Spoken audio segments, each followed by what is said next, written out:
I've done 4 schools today and some other things, so it's back. Just waiting for the water, but yes, my name is Mark Rigby from Brisbane, Australia, and born in Brisbane, live in Brisbane, probably die in Brisbane, just like Brisbane died, born and died. I don't think I die in the same bed though. But it's great to be here. This is my first visit to Scotland even, not just to LARGS.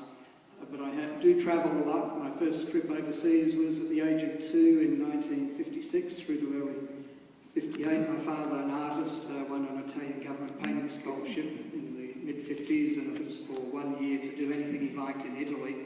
In those days you had to go by ship.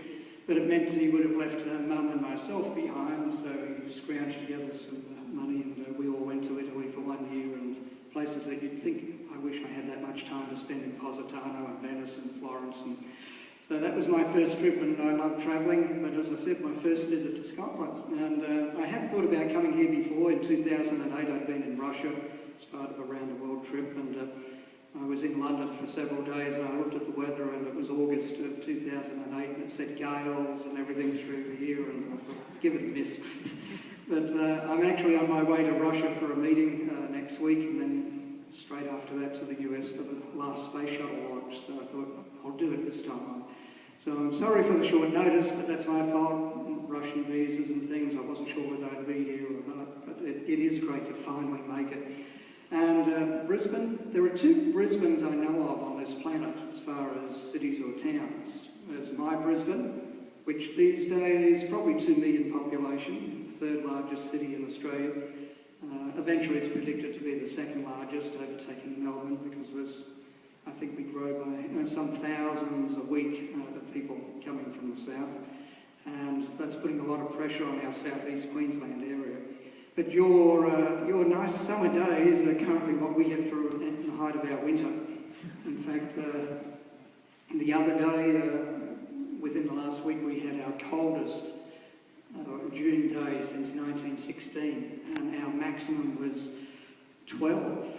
It was freezing. So it gives you an idea. So I've gone from winter to your summer, but de facto winter. Brisbane, yes, we're named for Sir Thomas, and Sir Thomas, that was a great video. I'll take a copy myself too.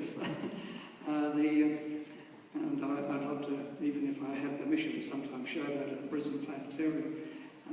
But Sir Thomas came to Australia in the end of 1821, spent 4 years. There was some opposition to him coming to Australia, thinking that his head would be looking at the stars all the time, and he wouldn't do the administrative side of being governor of the colony of New South Wales.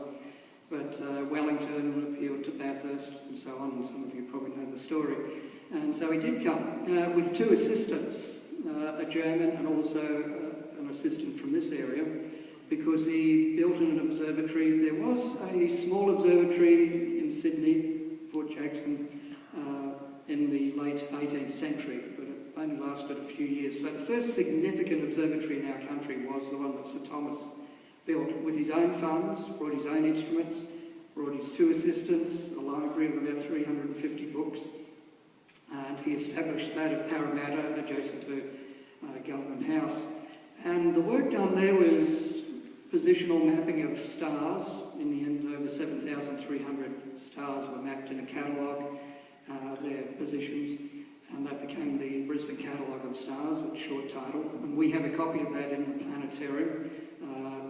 In fact, it's inscribed by Sir Thomas to his daughter, Isabella Maria, in the 1830s.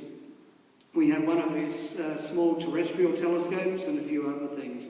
Strictly, they belong to the Museum of Brisbane, which is usually in City Hall, which has the doorway that you saw in the video there.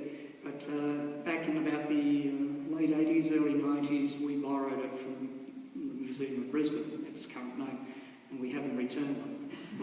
And I resist any efforts to get them back to City Hall. I think more people see them in the planetarium, actually, than if they were there. But a lot of people would see the door within City Hall, which actually is undergoing $200 and something million worth of restoration. So City Hall's actually closed at the moment, but it is due to open next year, better than ever. So Brisbane will be represented there still.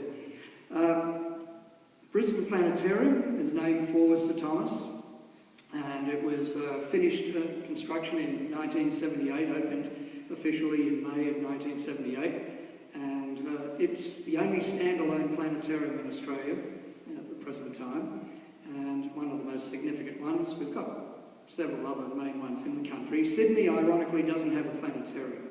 It did have one until about the 70s. It was run down, and they've tried to get one ever since. And the only time it really gets a planetarium is when the Queen Mary II comes into Sydney Harbour, which has the world's only floating planetarium in a theatre. A dome descends over some seats in the theatre. So we opened, and I don't know how many people we've had through, but every year we get over 90,000 through our facility, and I haven't got A4, I've got A3 for this one, but you might still have trouble seeing it. I'll leave it here.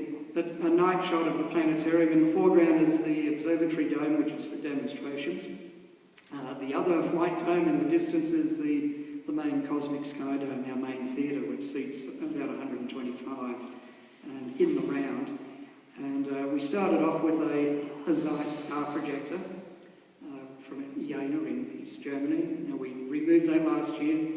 We went digital video on our dome in 2004, and we spent $750,000 redoing that last year. And we also got money to get a brand new star projector as well last year, but unfortunately we lost that money, even though we had it ready to get out to tender or to request for proposals. But Brisbane was hit with a few things, so we lost that. But we just got it back about a week or 2 ago. So we got well funded by the council, another $1.5 million of capital funding, when a lot of things are suffering because of the floods that we had earlier this year, which just in Brisbane City Council facilities, of which we're part, we got hit $441 million of damage, city, not counting private damage, commercial damage. So Queensland as well has been rather hard hit, and yet we still got great support, so it's good to hear. The Lord Mayor that was supporting us has resigned to run for state politics, Premier, early next year, but we have a supportive new Lord Mayor. And speaking of Lord Mayors, Clem Jones, I'm not sure if Clem Jones ever made it to LARGS, but did he? Yes, he did. Oh, he did.